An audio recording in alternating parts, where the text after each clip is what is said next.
कटे हुए पहाड़ों के ये ठूंठ, उजड़े हुए जंगल का विस्तार, नदी की छाती पर रेंगती बड़ी बड़ी मशीनें और गिरदा की आवाज में उमड़ता पहाड़ प्रेम।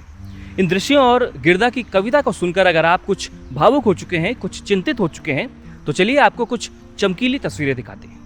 ऐसी चकाचौंध वाली तस्वीरें जिन्हें देखकर आपको ये सवाल ही बेमानी लगने लगेगा कि आखिर इतने हजार पेड़ों को क्यों काट दिया जा रहा है।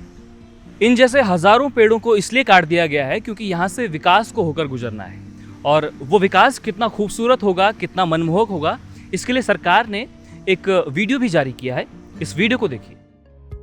2022 तक एक नए भारत का निर्माण करने के लिए माननीय प्रधानमंत्री जी के विजन के तहत विश्व स्तरीय ट्रांसपोर्ट इंफ्रास्ट्रक्चर के विकास को प्राथमिकता दी गई है। दिल्ली से देहरादून की दूरी अब सिमटने वाली है। अब महज 2.5 घंटे में आप दिल्ली से देहरादून पहुंच सकेंगे। दिल्ली देहरादून एक्सप्रेसवे की लंबाई 210 किलोमीटर है और इसकी अनुमानित पूंजी लागत 13,000 करोड़ रुपए है। प्रस्तावित 6 लेन एक्सेस कंट्रोल एक्सप्रेसवे का लगभग 6 किलोमीटर का भाग मौजूदा अलाइनमेंट से होकर गुजरेगा और बाकी 14 किलोमीटर के हिस्से को एलिवेटेड रोड और टनल के रूप में बनाया जाएगा। 6 लेन 12 किलोमीटर लंबा वाइल्ड लाइफ कॉरिडोर भारतवर्ष में ही नहीं बल्कि एशिया का सबसे लंबा वाइल्ड लाइफ कॉरिडोर है, जो अपने आप में एक मिसाल है। कैसा लगा ये वीडियो? है ना शानदार? कितना खूबसूरत दिख रहा है ना दिल्ली देहरादून एक्सप्रेसवे प्रोजेक्ट, और साथ में एशिया का सबसे लंबा वाइल्ड लाइफ एलिवेटेड कॉरिडोर। और कितना सुलभ हो जाएगा ना जब हम दिल्ली से देहरादून की दूरी जो है 2.5 घंटे में पूरी कर सकेंगे। और जो उत्तराखंड के प्रवासी लोग बाहर दिल्ली जैसे राज्यों में रहते हैं, वो भी वीकेंड्स पर देहरादून बहुत जल्दी आ पाएंगे।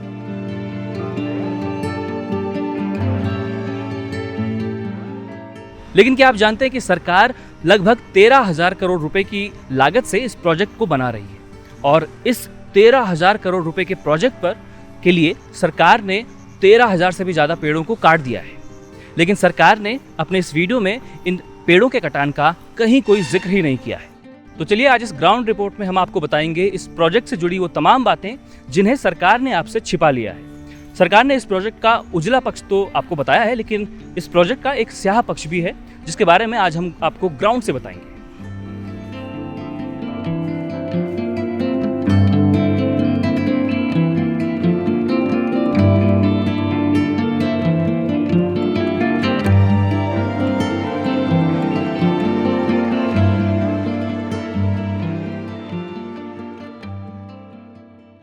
अभी मैं देहरादून के आशा रोड़ी इलाके में हूँ, जहाँ दिल्ली देहरादून एक्सप्रेसवे प्रोजेक्ट का काम खत्म होना है। और ये रोड आप देख रहे हैं मेरे पीछे, और उस रोड के उस पार आप एक घना जंगल देख रहे हैं, और ये सारे के सारे पेड़ साल के हैं। और इस रोड के इस पार अभी हम लोग हैं, तो यहाँ भी मैं अपने कैमरामैन से कहूँगा कि इस पूरे व्यू को वो दिखाएंगे। तो ये भी सारे पेड़ भी साल के ही हैं, और ये ब्रिटिश एरा के हैं दरअसल। लेकिन इस एक्सप्रेसवे प्रोजेक्ट के लिए 11,000 से भी ज़्यादा पेड़ों को काट दिया गया है। जब भी ऐसे किसी बड़े प्रोजेक्ट के लिए हज़ारों पेड़ों का कटान होता है, कई सारे पेड़ों को काट दिया जाता है, तो सरकार अक्सर ये तर्क देती है कि हम इसकी भरपाई एफॉरेस्टेशन करके करेंगे। एफॉरेस्टेशन यानी कि जितने पेड़ काटे गए हैं उससे ज़्यादा पेड़ किसी दूसरे लैंड पर लगा दिए जाएंगे।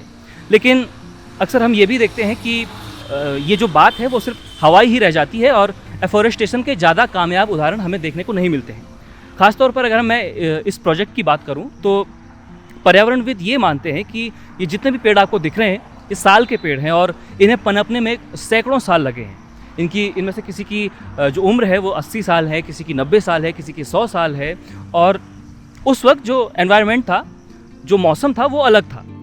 आज तापमान और पर्यावरण वैसा नहीं रह गया है जितना कि सैकड़ों साल पहले था जब ये पेड़ यहाँ पर रोपे गए थे। तो इसलिए आज के दौर में जब प्रदूषण बढ़ चुका है तो इन पेड़ों का यहाँ पर पनपना बहुत मुश्किल है, बल्कि नामुमकिन है।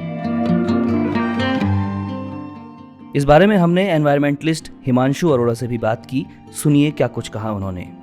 एक्चुअली इस प्रोजेक्ट के लिए अभी तक टोटल 11,000 पेड़ काटे जा चुके हैं। तो 11,000 पेड़ जो है बेशकीमती साल के पेड़ हैं, और बेशकीमती साल के पेड़ का मतलब है कि अब आज की डेट में साल जो रिज्यूविनेट नहीं होता, वो अपने आप से मतलब किसी नर्सरी में उगाया नहीं जा सकता, वो नेचुरल तरीके से ही उगता है। जब उसके बीज गिरते हैं और उसे अपना एक मुफीद एक एनवायरनमेंट मिलता है तभी वो उगता है। तो उस हिसाब से इस तरह के पेड़ों को काट देना जो है वो तो बहुत ही नुकसानदेह।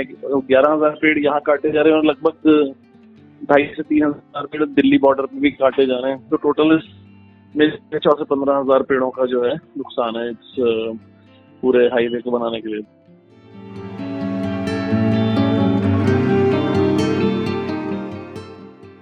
इस प्रोजेक्ट का स्याह पक्ष सिर्फ इतना ही नहीं है, हजारों पेड़ों का काटा जाना तो सिर्फ इसका एक पहलू है।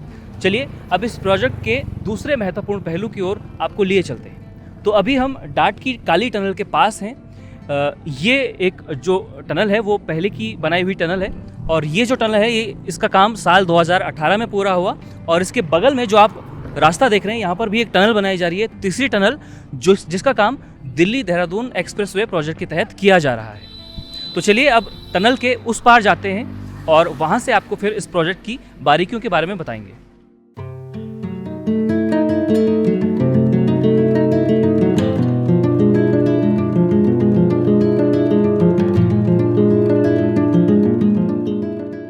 तो अभी हम डाट की काली टनल के इस छोर में आ चुके हैं जो कि उत्तर प्रदेश के सहारनपुर ज़िले में आता है। और अब ये मत कहिएगा कि इस बारे में आपको मालूम नहीं था।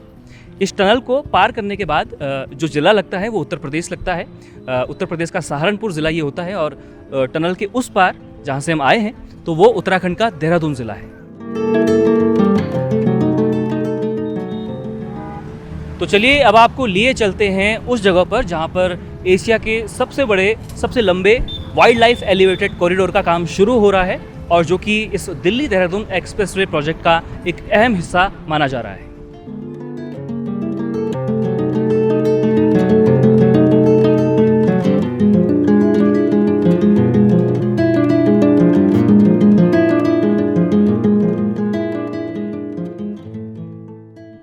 छुटमलपुर के पास अभी हम लोग मौजूद हैं और यहाँ से देहरादून लगभग 20 किलोमीटर दूर है और अभी आप मेरे पीछे देख सकते हैं कि यहाँ पर कंस्ट्रक्शन वर्क चल रहा है। दिल्ली देहरादून एक्सप्रेसवे का जो प्रोजेक्ट है उसी का ये काम है और यहाँ पर कई सारे मजदूर आप मेरे पीछे देख सकते हैं काम पे लगे हुए हैं और अलग अलग शिफ्ट्स पे ये लोग काम करते हैं।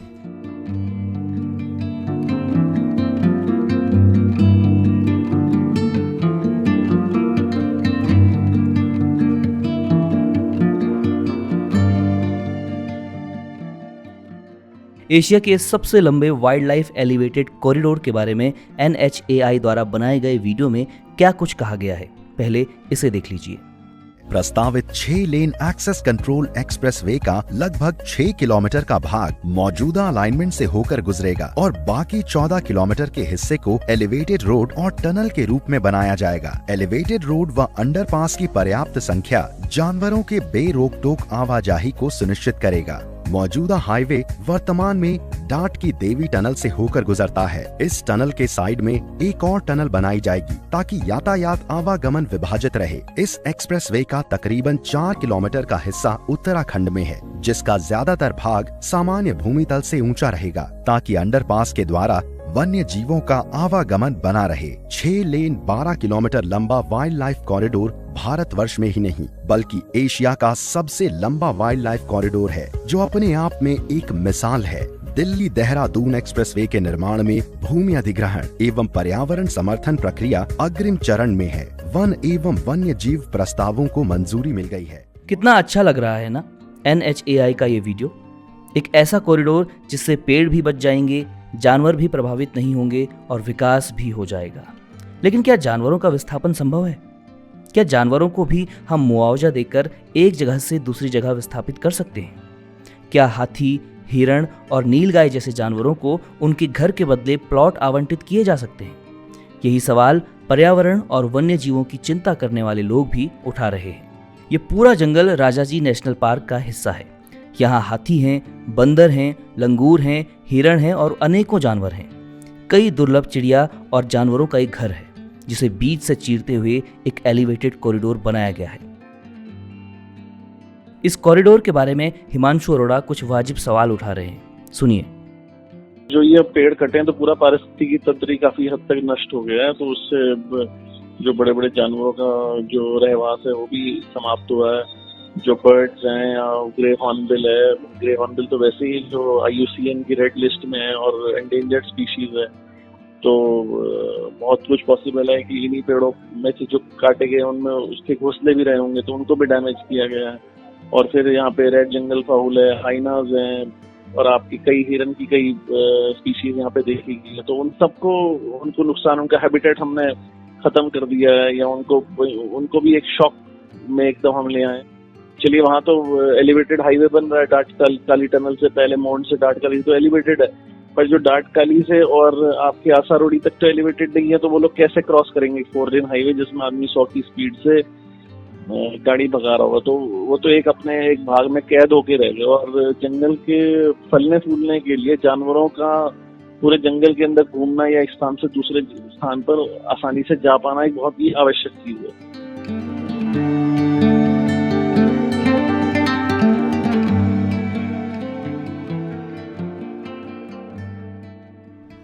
तो अब तक शायद आप इस प्रोजेक्ट के बारे में वो पक्ष भी जान चुके होंगे जिसे सरकार ने आपसे छिपाया है, और जब आप इस पक्ष के बारे में भी जान ही चुके हैं तो इस बात को भी तय कीजिए कि विकास बनाम पर्यावरण की जो सतत बहस है उसमें आप किस चीज़ के पक्षधर होंगे। दिल्ली देहरादून एक्सप्रेसवे प्रोजेक्ट के तहत जो सड़कें चौड़ी की जा रही हैं उसके लिए उत्तराखंड में 11,000 से भी ज़्यादा सैकड़ों साल पुराने पेड़ों को काट दिया गया है। ये विकास के लिए कितना गलत है, या फिर इतना समझौता विकास के लिए तो बनता ही है? जैसे दिल्ली से देहरादून की दूरी 2.5 घंटे हो जाएगी अब, तो आप अगर दिल्ली नौकरी कर रहे होते और उत्तराखंड आपका घर होता, आपको वीकेंड्स पर यहाँ पर आना होता, तो तब आप क्या सही मानते इस प्रोजेक्ट को? मैं तब भी सही नहीं मानता भाई साहब। सांस लेना जरूरी है। दिल्ली में ऑक्सीजन सिलेंडर कितने का बिका पता है आपको कोरोना में? यहाँ फ्री की ऑक्सीजन मिल रही है, इसको हम नेगलेक्ट कर रहे हैं। मतलब क्या आप चाहते हैं कि यहाँ भी 30-30 हज़ार का 50-50 हज़ार का ऑक्सीजन सिलेंडर मिले?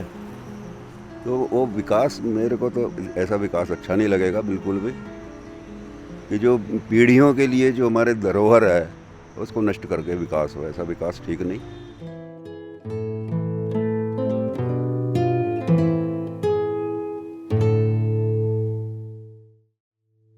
हमारी ये रिपोर्ट देखने के बाद कहीं आपको ये तो नहीं लग रहा कि हमने इस प्रोजेक्ट के सिर्फ स्याह पक्ष के बारे में ही आपको बताया है? अगर आपको ऐसा कुछ लग भी रहा है तो शायद आप ठीक ही सोच रहे होंगे, क्योंकि उजला पक्ष तो सरकार दिखाई रही है। तो इसलिए इस रिपोर्ट में हमने कोशिश ये की है कि इस प्रोजेक्ट के बारे में हम कमियां आपको बताएं, इसके स्याह पक्ष के बारे में आपको चीज़ें बताएं।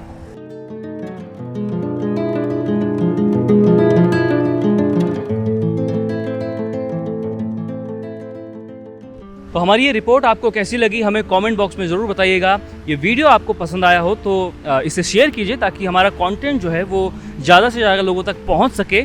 और इसके अलावा इसे सब्सक्राइब कीजिए, साथ ही सब्सक्राइब बटन के पास में जो बेल आइकन होता है उसे भी क्लिक कर दीजिए, ताकि आने वाली तमाम वीडियोज़ का नोटिफिकेशन आपको झट से मिल जाए। और वीडियो के नीचे एक थैंक्स बटन होगा, उसे भी क्लिक करके देखिए तो सही कि आखिर होता क्या है। इसके अलावा अगर आप हमें सपोर्ट करना चाहते हैं तो आप हमारी वेबसाइट में जा सकते हैं baramasa.in पर, और वहां जाकर आप अपने मन मुताबिक प्लान चुन सकते हैं ताकि हम लेकर आएँ आपके लिए बेहतरीन रिपोर्ट्स बारामासा। उत्तराखंड मेरी मातृभूमि, मातृभूमि यो मेरी पितृभूमि, ओ भूमि तेरी जय जयकारा, म्यार हिमाला हिमाला तेरी जय जयकारा, म्यार हिमाला।